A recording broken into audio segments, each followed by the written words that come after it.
Hello guys, बात करते हैं आज के टॉपिक के बारे में। Okay, this is the important structure of benzene. पिछला जो वीडियो था मैं उसकी लिंक यहाँ पे दे दूंगा आपको, उसी के बारे में हमने आगे पढ़ना है। द स्ट्रक्चर ऑफ बेंजीन चल रहा था अपना, तो आज हम इसके आगे पढ़ेंगे गाइस। ओके, तो प्लीज़ पूरा का पूरा लेक्चर देखिए। ज़्यादा आपको शॉर्ट वीडियो भी बनाना है, लॉन्ग वीडियो बना के हमको कोई आपका टाइम ज़्यादा एक्स्ट्रा वेस्ट नहीं करना है गाइस। ओके, तो प्लीज़ पूरा का पूरा लेक्चर देखना है आपको। ओके, स्ट्रक्चर ऑफ बेंजीन में काफ़ी कन्फ्यूजन था, तो वो क्लियर करता हूँ मैं आपका। ओके, इन 1865 एक जर्मन केमिस्ट था जिसका नाम था Friedrich August Kekule. Okay, propose that the structure of benzene. इन्होंने काफ़ी मतलब इसके पहले भी काफ़ी साइंटिस्ट आ चुके थे जिन्होंने हर एक टाइम पे अलग अलग बेंजीन के स्ट्रक्चर मेंशन किए, बट किसी का प्रॉपर बेंजीन नहीं निकल रहा था। That is one of the reason. उसके पीछे रीज़न था, ऐसा नहीं कि मतलब सर स्ट्रक्चर निकले तो क्या स्ट्रक्चर आपके आइडेंटिफाई हुए नहीं, क्या मतलब स्ट्रक्चर बैठे क्यों नहीं।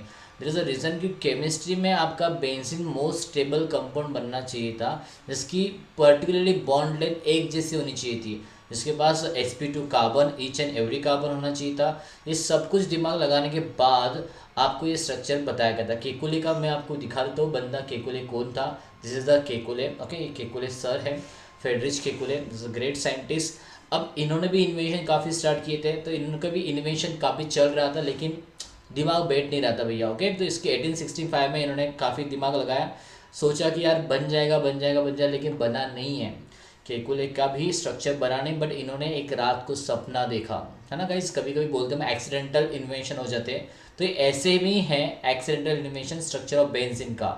बिल्कुल रिसर्च चल रहा था, काफ़ी कुछ सोच रहे थे इसके बारे में, बिल्कुल बोलूँगा मैं आपको, बहुत कुछ सोच रहे थे इसके बारे में, लेकिन इन्वेंशन करते करते सना हुआ। रात को पड़ा कि एक स्नेक ने अपनी पूंछ पकड़ ली। एक्चुअली ये दो तीन स्नेक थे, लेकिन मैं इमेज में दिखा नहीं पा रहा हूँ आपको। दो तीन स्नेक आपको यहाँ पे दिख रहा होगा, दो तीन स्नेक थे, ये एक स्नेक नहीं था। एक स्नेक ने दूसरे स्नेक की पूंछ पकड़ी है, दूसरे स्नेक ने तीसरे स्नेक की पूंछ पकड़ी है, और उसने पहले वाले की पूंछ पकड़ी है। ऐसे करके तीन स्नेक ने एक दूसरे की पूंछ पकड़ी है, and that is the particular invention of a benzene structures. तो this is the way to benzene the invention. ये बेंजीन का स्ट्रक्चर का इन्वेंशन था। आपको लग रहा होगा क्या सर जोक कर रहे हो ना, मतलब भैया ऐसे कुछ होता है क्या सर? बिल्कुल होता है गाइस, मैं आपको बता रहा हूँ literally, this is the happening in that format. तो ये हुआ था और ये हो चुका है इन्वेंशन बेंजीन का। द फेडरिच ऑगस्ट केकुल ने यह सपना देखा, जो कि पूंछ वाला, सांप की पूंछ वाला सपना था। एक दूसरे के मुंह में पकड़ रहे थे सांप की पूंछ। ये सपना हुआ और सुबह उठ के बंदे ने, मतलब sir Friedrich August Kekule sir ने अपना बेंजीन का स्ट्रक्चर अपने सबके सामने रख दिया कि this is the my structure. ये है बेंजीन का structure, highly stable organic compound का स्ट्रक्चर, जो कि फाइनली प्रूफ किया गया by the IUPAC name system, या केमिस्ट डिपार्टमेंट से भी प्रूफ किया गया, जो कि इंडियन कल्चर सॉरी आप वर्ल्ड वाइड बोलो कि इसको प्रूफ किया गया कि it's highly stable compound. Okay, आगे बढ़ेंगे हम इसकी तरफ बेंजीन स्ट्रक्चर के अंदर, क्योंकि शॉर्ट वीडियो बनाना है, पूरा का पूरा वीडियो देखिए। The structure of benzene consist of a cyclic structure with 3 conjugated double bond. आपको पता है what is a conjugated double bond? पहले इस बात को क्लियर कर लेते हैं। कॉन्जुगेट डबल बॉन्ड मतलब क्या होता है? हर डबल बॉन्ड के बाद एक सिग्मा बॉन्ड आता है गाइस। ओके, तो that is a sigma bond आने के बाद अगेन डबल बॉन्ड आता है, तो दो डबल बॉन्ड के बीच में एटलीस्ट वन सिग्मा बॉन्ड होना चाहिए। ऐसे सिस्टम को हम क्या बोलते हैं? कॉन्जुगेटेड सिस्टम बोलते हैं। क्या बोलते हैं? हम इसी सिस्टम को कॉन्जुगेटेड सिस्टम बोलते हैं। ओके, तो दैट इज द रीज़न इसका जो बेंजीन का स्ट्रक्चर है ये क्या है? कॉन्जुगेटेड डबल बॉन्ड सिस्टम से गाइस। ओके, जो सिस्टमेटिकली उसको कहा गया है। फिर 1,3,5 जो नंबरिंग अगर देखोगे आप बेंजीन के अंदर। ओके, मैं यहाँ पे बेंजीन निकाल के दिखाता हूँ आपको। दैट इज अ बेंजीन का, अभी थोड़ा सा अड़न तड़वा जाएगा, बट आपको समझ जा रहा है। ओके, मेरे बॉन्ड लेंथ कोई सेम नहीं है। यहाँ पे आप देखोगे तो ये आपका डबल बॉन्ड के बाद एक सिंगल बॉन्ड है, फिर से डबल बॉन्ड के बाद एक सिंगल, डबल बॉन्ड के बाद एक सिंगल बॉन्ड है, and each and every carbon is sp2 hybridize भी है आपका। ओके, जब भी आपका each and every carbon sp2 hybridize होता है, तो ऐसी रिंग आपकी को प्लेनर होती है, प्लेनर रिंग होती है। That is very important guys. Okay, ये कंसेप्ट दिमाग में डाल दो।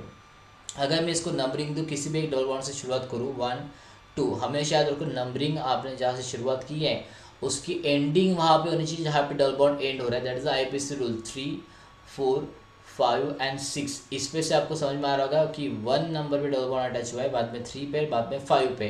तो साइक्लोहेक्साट्राइन कंपाउंड, ट्राई का मतलब है 3 और ENE मतलब डबल बॉन्ड है असल इस कंपाउंड के अंदर, इसलिए ENE ट्राइन यूज़ किया गया है। दैट इज साइक्लोहेक्साट्राइन कंपाउंड का इस पर्टिकुलर नाम दिया जाता है IUPAC में। बट हम मोस्टली IUPAC में बेंजीन ही पकड़ते हैं, ऐसा कोई नाम पर्टिकुलर हम दिया नहीं है हमने। तो प्लीज़ याद रखना, कोई अलग से नाम देना नहीं है आपको। All carbons in the benzene sp2, मैंने आपको बता दिया, देख लो आप पर्टिकुलर बेंजीन सामने आपके। ईच एंड एवरी कार्बन जो दिख रहा है आपको क्या है, sp2 हाइब्रिडाइजेशन से। क्या है आपका sp2 हाइब्रिडाइजेशन, ये sp2 है, फिर 2 number sp2, 3 4 5 6, each and every carbon is sp2 hybridization से। ओके आगे बढ़ते हैं हम। ये आपका सबने स्ट्रक्चर दिख रहा है आपका बेंजीन का। मैं यहाँ पे इसको बाकी को इरेज कर डालता हूँ और ये अपने स्ट्रक्चर बेंजीन को रखता हूँ यहाँ पे। आपको दिख रहा है each and every carbon is also containing a 1 hydrogen compound, इसीलिए जनरल फार्मूला क्या हो जाता है, C6, 6 कार्बन और 6 हाइड्रोजन का बन जाता है जनरल फार्मूला इसका। ओके तो that is very much important.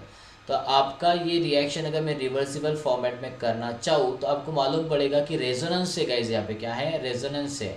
Resonance कैसे होता है देख लेते हैं हम एक बार, रेजोनेंस क्या फॉर्मेट है आपका इसका। ओके तो दैट इज़ इंपॉर्टेंट। अगर मैं इस डबल बॉन्ड को यहाँ से यहाँ पे मूव कर दूँ तो मुझे पाई बॉन्ड यहाँ मिल जाएगा। मैं इसको यहाँ से यहाँ मूव कर दूँ, एक्चुअली एरो आउटसाइड से दिखाना चाहिए बट चलो ठीक है, अभी दिखा दिया तो ठीक है। और पाई बॉन्ड यहाँ से यहाँ पे मूव कर दूँ तो क्या होगा, शिफ्टिंग ऑफ पाई बॉन्ड हो रही है, लेकिन गाइस मिलने वाला कंपाउंड आपको बेंजीन ही मिलेगा। बस फ़र्क इतना होगा कि रेजोनेंस स्ट्रक्चर मिलेगा आपको, मतलब जिसके बॉन्ड थोड़े अलग फॉर्मेट में मिल रहे हैं आपको। Okay so this is the another benzene compound guys, I hope so you understand that one. This is the resonance structure. Okay अगर स्टेप बाय स्टेप गए तो भी चलेगा, this is a long process. अब स्टेप बाय स्टेप गए तो दोनों भी बेंजीन हैं, दोनों भी हाईली स्टेबल कंपाउंड हैं। ओके आप इसको ऐसा भी निकाल सकते हो। अब अगर ये कंटिन्यूसली घूम रहे, मतलब मान लो ना यहाँ से यहाँ पे भी जंप कर रहा है, ये फिर से यहाँ से यहाँ जंप करेगा, ये यहाँ से यहाँ जंप करेगा, मतलब फिर से आपको यही कंपाउंड मिलेगा फर्स्ट वाला, फिर से यही कंपाउंड मिलेगा सेकंड वाला, मतलब ये फर्स्ट और सेकंड तो हमेशा खेलते रहेंगे, बराबर है। तो जब तक आप इसमें कुछ डाल नहीं देते तब तक तो ये इलेक्ट्रॉन घूमते रहेंगे। इस शॉर्टली हम बेंजीन को इस सर्कल दिखा देते हैं बेंजीन के अंदर। इस सर्कल का मीनिंग क्या है कि इसके अंदर इलेक्ट्रॉन क्या हो रहे हैं, रिवॉल्व हो रहे हैं। इलेक्ट्रॉन क्या हो रहे हैं आपके, रिवॉल्व हो रहे, कंटिन्यूसली रिवॉल्यूशन कर रहे हैं। ओके ये बात अपने दिमाग में बैठा देना। ओके रिवॉल्यूशन हो रहा है, that is very much important. This is the benzene highly stable compound guys, I hope so you understand that one.